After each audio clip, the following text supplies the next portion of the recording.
Cześć, z tej strony Mateusz i ten 12 dzień na głównym szlaku beskidzkim miał wyglądać trochę inaczej, ale przynajmniej już nie pada. Ruszam dzisiaj w stronę najwyższego szczytu Gorców, czyli na Turbacz. Mam nadzieję, że się nieco wypogodzi i będzie co oglądać.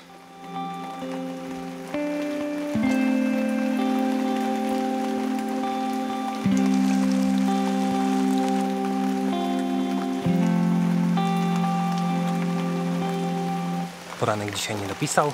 Wystartowałem dzisiaj w Studzionkach, takiej wysoko położonej części Ochotnicy Górnej. No i wczoraj skróciłem swój odcinek po to, żeby uniknąć właśnie burzy, deszczu, ale widzę, że te opady nieco przesunęły się też w czasie jeszcze na obecny poranek. Optymiści powiedzieliby, że jest klimatycznie. No i może jest, ale mam nadzieję, że w ciągu 4 godzin mniej więcej się wypogodzi, bo w takim czasie powinienem dotrzeć do Turbacza, najwyższego szczytu Gorców. Gdzieś tam w okolice powinienem się zameldować. No i pięknie stamtąd widać Tatry. A poprzednie 2 dni no były takie dosyć pechowe pod tym względem, bo na Radziejowej były w chmurach, wczoraj na Lubaniu były w chmurach i dużo obiecywałem sobie po tym dzisiejszym etapie. No i nie wiem. Mam nadzieję, że się poprawi. Pozostaje mi po prostu dziarsko maszerować. Zwłaszcza, że szaro, nic póki co nie widać, więc co mi więcej zostało?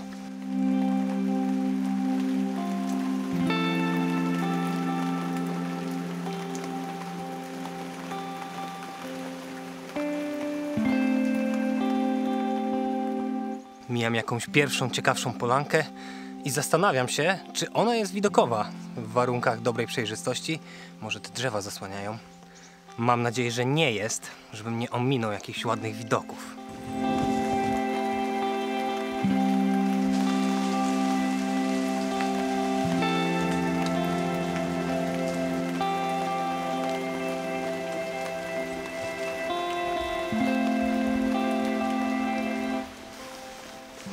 Kiepski ze mnie łowca. Skubana, ale ma dobry słuch. Już stałem w miejscu i spłoszyłem chyba tylko dźwięk włączanego aparatu, taki klik charakterystyczny. Minąłem przełęcz knurowską i drogę, która przez nią prowadzi. Drogę nie byle jaką. Drogę knurowską. W zasadzie jest to zabytek inżynierii wojskowej. Drogę wybudowano na początku XX wieku w miejscu takiego traktu skrótowego pomiędzy Starym Sączem a Podhalem. Często wykorzystywali go handlarze koni. No i taki skrót nazywano tutaj w okolicy mianem Ochotnika. Drogę wykorzystywano też militarnie, a na przełęczy jest tablica, z której można się dowiedzieć dużo więcej, bo ktoś chciał dobrze, ale te literki są tak malutkie, tej treści jest tam tak strasznie dużo napchane.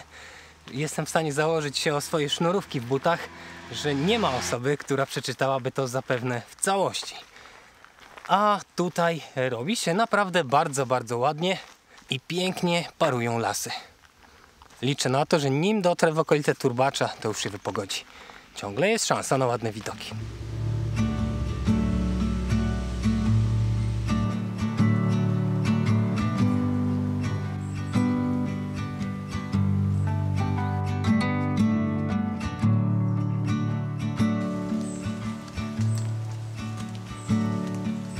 Spacer się skończył, przynajmniej na jakiś czas, bo szlak wyrywa tutaj dosyć ostro do góry. No i tak będzie przez najbliższą, dłuższą chwilę. Sytuacja pogodowa z kolei niestety ciągle bez zmian, ale nie tracę jeszcze nadziei.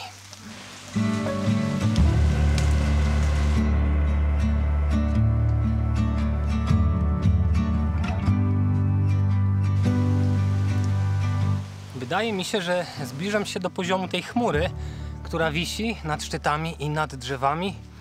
No i ciekawe, gdzie ona się kończy. Czy w drodze na Turbacz uda się ponad nią wyjść? Czy może ugrzęznę na dobre? Mógłbym to sprawdzić, bo na Turbaczu jest kamerka. Ale zostawię sobie chyba niespodziankę. Tak na wszelki wypadek, jakby się okazało, że jednak będzie ładnie.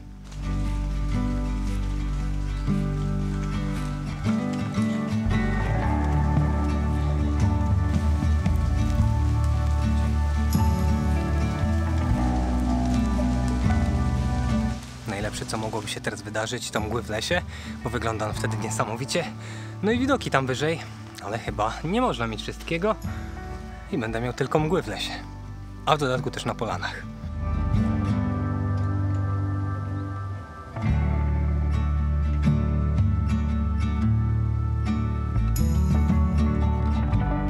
Nie powiem, że poznaję, ale to chyba polana Zielenica.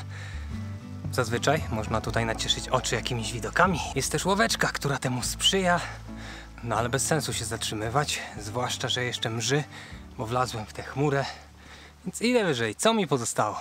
A ta polana Zielenica, którą minąłem, to jedna z wielu hal pasterskich, których w Gorcach dawniej było tutaj pełno. Wszystkie są dziełem człowieka, bo pozyskiwano miejsce pod wypas, albo karczując, albo wcześniej wypalając las. Od tego też procesu te góry wzięły swoją nazwę. Gorce od słowa gorzeć, związanego właśnie z wypałem miejsc pod hale pasterskie. Taka trochę ciekawostka, żeby zabić czas, bo widoków tutaj nie ma, ale optymiści powiedzieliby, że jest klimatycznie.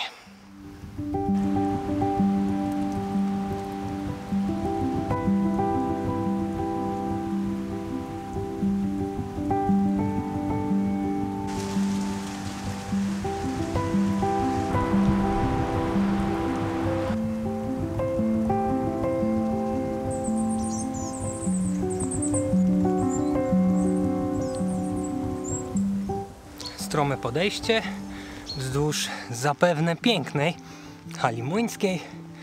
No i jestem na Kiczorze. Jak się weźmie do ręki beskidzkie mapy, to można pewnie zauważyć, że takich Kiczor i Kiczer no jest cała masa. Jakby ktoś nie miał pomysłu na nazywanie takich szczytów. No i to jest pozostałość osadnictwa wołowskiego, bo Kicze to podobno odnosi się do zarostu i w tym kontekście oznacza zarośniętą, zalesioną górę. Jak się wejdzie w Beskidach na jakiś szczyt, z którego nic nie widać, a nie wie się, co to za wierzchołek, można strzelać, że pewnie jest to jakaś Kiczora. No a wzniesienie to jest trzecim co do wysokości szczytem w Gorcach. Tylko kilkanaście metrów ustępuje Turbaczowi. I jeżeli nie przydarzy się jakiś mocny wiatr, który to przewieje, to nie będzie dzisiaj nic widać.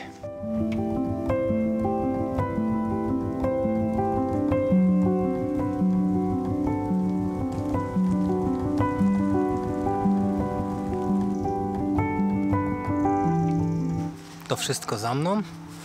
To chyba jedna z piękniejszych beskidzkich hal. Hala długa. Można powiedzieć, że taka szczęściara wśród tutejszych polan, bo właśnie tutaj prowadzony jest kulturowy wypas owiec. A to pozwala nie tylko zachować góralską tradycję, ale sprawia też, że tutejsza hala nie zarasta, w przeciwieństwie do tych pozostałych, na których wypas albo koszenia się nie odbywają. W sezonie działa tutaj też bacówka, więc można skosztować miejscowych wyrobów. Można oczywiście też nacieszyć oczy widokami. Byłem tutaj już kilka razy, ostatnio na wiosnę, kiedy szukałem krokusów, bo tutaj i ogólnie w otoczeniu Turbacza, w Gorcach jest ich pełno, więc jeżeli chcielibyście wiosną gdzieś się wybrać, a trochę was męczy ten tłum w Tatrach, to tutaj jest spokojniej, też je znajdziecie. Podrzucę link do filmu, jest też trochę widoków, tak się prezentowały. Więc naprawdę jest tutaj pięknie, kiedy dopisuje pogoda. No, ale nie dzisiaj, więc lecę w stronę schroniska i szczytu i zmykam z tych Gorców. Wczoraj, kiedy byłem na Lubaniu, to tak trochę marudziłem, że Tatry pod chmurami, ale zorientowałem się, że przecież mogłoby być gorzej, bo nic nie byłoby widać. No to mam. Wykrakałem.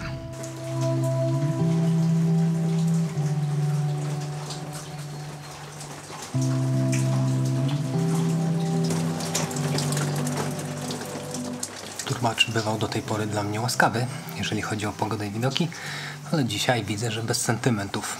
Dlatego ja też tylko chcę przejść przez szczyt i idę dalej. Nie będę się nawet zatrzymywał. No cóż, miał ten dzień wyglądać nieco inaczej. krótki, pamiątkowy klip ze szczytem turbacza i lecę dalej. Mogłoby już nie padać. Ach, te prognozy. Dzisiaj miało być ładnie przecież. Lecę, bo leje.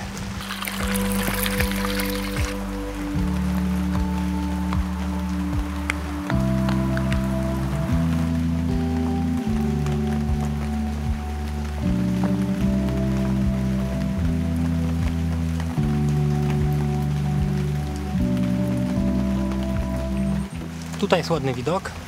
Oczywiście nie dzisiaj, tak ogólnie, bo widać Beskid Wyspowy.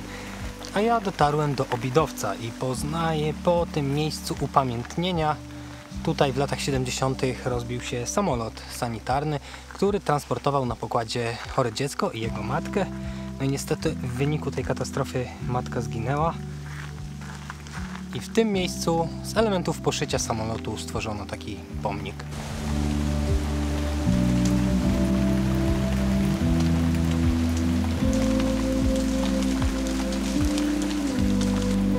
Akurat tym szlakiem maszerowałem kilka miesięcy temu, wiosną, kiedy na polanie pod Obidowcem kwitły krokusy.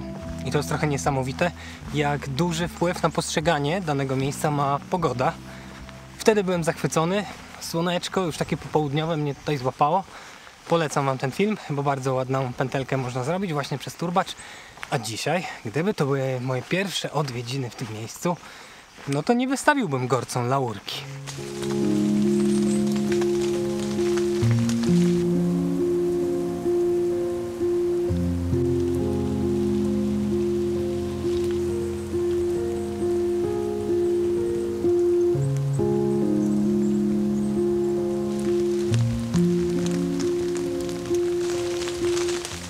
Gdybym sam planował sobie tutaj wycieczkę, jakąś jednodniową czy weekendową, to pewnie nie wybrałbym się w taką pogodę. I to jest też ta różnica, jeżeli chodzi o marsz długodystansowy. Nie wszystko da się zaplanować. Może być 7 dni pogody albo 7 dni deszczu i nie ma się na to wpływu. Co jest dosyć cenną lekcją, jak się tak wędruje przez kilkanaście dni, zwłaszcza samotnie. Nie na wszystko ma się wpływ, nie na wszystko da się zaplanować z góry. A skoro nie ma się na niektóre rzeczy wpływu, to też nie za bardzo jest się tym, co przejmować. Jaki mam wpływ na to, że będzie padało dzisiaj albo nie będzie? No nie mam. Jedyne co mogę zrobić, to wyciągnąć pelerynę z plecaka. I to jest dosyć pouczające, jeżeli chodzi o takie przechodzenie szlaku. Szlak stał się tutaj tymczasem taki dosyć spacerowy, delikatnie się obniża, a jedyną atrakcją, bo widoków dalej nie ma, jest omijanie dużych i szerokich kałuż.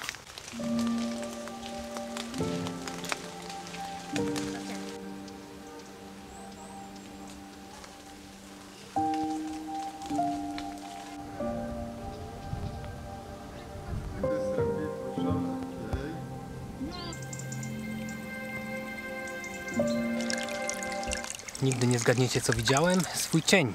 A więc jest szansa na słońce. Od razu zrobiło się jakoś przyjemniej. Byłoby źle, jakbym się jeszcze na tym błocie wywalił. Minąłem w międzyczasie schronisko na Starych Wierchach i myślałem, żeby zrobić sobie tam nawet jakąś przerwę na kawę, ale jest dopiero około 11, więc idę dalej. Mniej więcej za godzinę powinienem być przy schronisku na Maciejowej, a tam jeszcze nigdy wcześniej mnie nie było, więc chętnie się rozsiądę. Kto wie, może stamtąd rozpościerają się jakieś ładne widoki. Nie wiem, nie mam pojęcia, to będzie niespodzianka, albo nie będzie. Już sobie nie robię tak specjalnie nadziei, ale kto wie, może ten dzień, przynajmniej pod kątem widoków, nie jest jeszcze taki spisany na straty.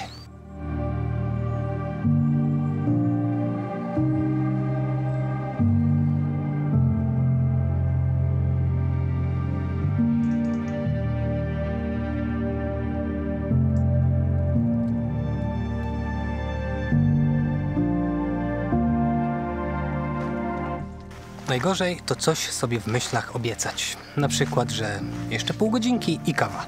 Bo później te pół godzinki to się tak dłuży i człowiek tylko się zastanawia, czy to już, czy to już. No, tym razem chyba już. Dotarłem do widokowej polany. Jest też Beskid Żywiecki, pasmo Policy. Pewnie będę tam jutro. I Babia Góra, pewnie pojutrze. Strasznie odległe się wydają. Nie mam pojęcia, jak ja tam przedreptam cały ten dystans na nogach, ale już wielokrotnie mnie szokowały te odległości pomiędzy punktami, a okazuje się, że trochę uporu i można te dystanse pokonywać. Nawet się wypogodziło.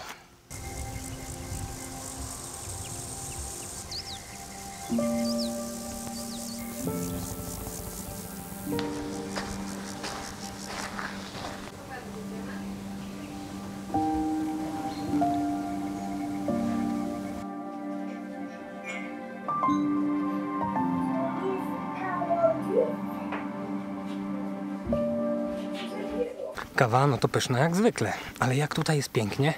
No i ta bacówka, bardzo ciekawie, stylowo wystrojona. Jeżeli oglądaliście poprzednie odcinki, to może nasunie Wam się skojarzenie zarówno z bacówką pod Honem, gdzie nocowałem, i bacówką w Bartnem. I będziecie mieć rację, bo były one wszystkie budowane według tych samych założeń Edwarda Moskały.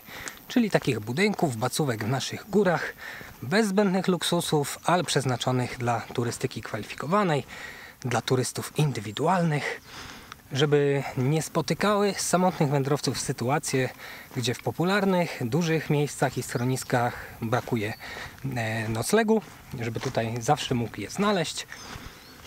No i bardzo mi się tutaj podoba.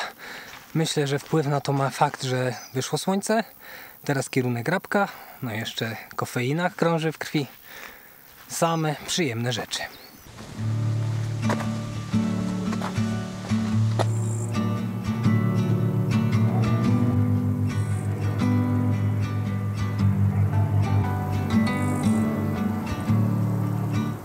Bardzo podobają mi się takie widoki, jak na załączonym obrazku, czyli wijące się gdzieś w dolinach miejscowości, pola uprawne podchodzące pod szczyty, no i właściwe wierzchołki.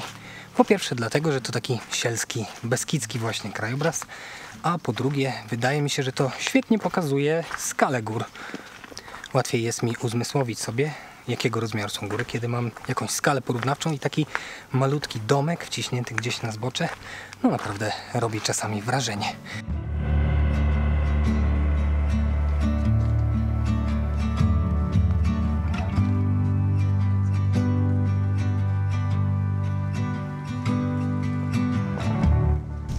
Jest i Babia Góra, tam w tle, daleko.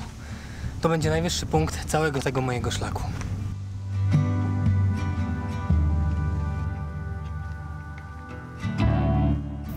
To chyba taka nagroda pocieszenia od gorców za ten poranek, żebym nie myślał o nich źle, bo zaraz właśnie kończy się moja wędrówka w tym paśmie. Ale dobrze, przyjmuję. No i oglądam sobie widoki, takie raczej sielskie. Trochę góry, trochę wieś, coś takiego. Bardzo spacerowy ten odcinek z Maciejowej. Teren obniżał się tak idealnie do tego, żeby po prostu maszerować. A teraz kierunek Rabka Zdrój. Jakieś zakupy. Kropka. Jakieś zakupy. Po prostu. Po prostu szedłem więc dalej, aż z tych gorców wyszedłem. W drodze przez to kolejne już pasmo pokonałem niecałe 50 km i około 2000 metrów w pionie. I na pewno byłoby milej, gdyby dopisały widoki, ale że Rabka Zdrój przywitała mnie słońcem, to szybko zapomniałem o tych chwilowych niedogodnościach. Zwłaszcza, że przywitała mnie też sklepami, apteką, bankomatem i wszelkimi innymi udogodnieniami. Najedzony i z wypchanym plecakiem ruszyłem dalej.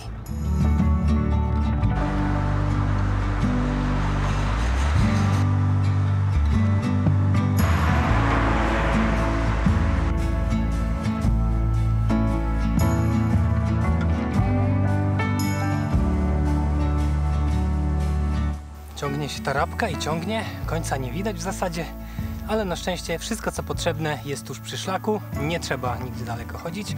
No i tak wypchanego plecaka jak dzisiaj to nie miałem jeszcze na tym szlaku, a to dlatego, że jutro wkraczam już w Beskid Żywiecki. Czekają mnie najbardziej wymagające dni pod kątem przewyższeń. Trudno też jest z jakimiś punktami, gdzie można zrobić zakupy, no ale jak pogoda dopisze, to widoków nie zabraknie. No a ja teraz już opuszczam Rabkę Zdrój. Wykombinowałem sobie, że zanocuję kawałek za miejscowością. Tam jest taki zajazd, a to dlatego, że naczytałem się trochę w internetowych relacjach, że ten odcinek Pomiędzy Rabką właśnie a Jordanowem jest mało ciekawy. Dlatego im dalej dojdę dzisiaj, tym krócej będę miał jutro. A jutro, startując o poranku, może uda mi się ten odcinek, jeżeli faktycznie jest nudny, przejść, zanim zrobi się po prostu gorąco.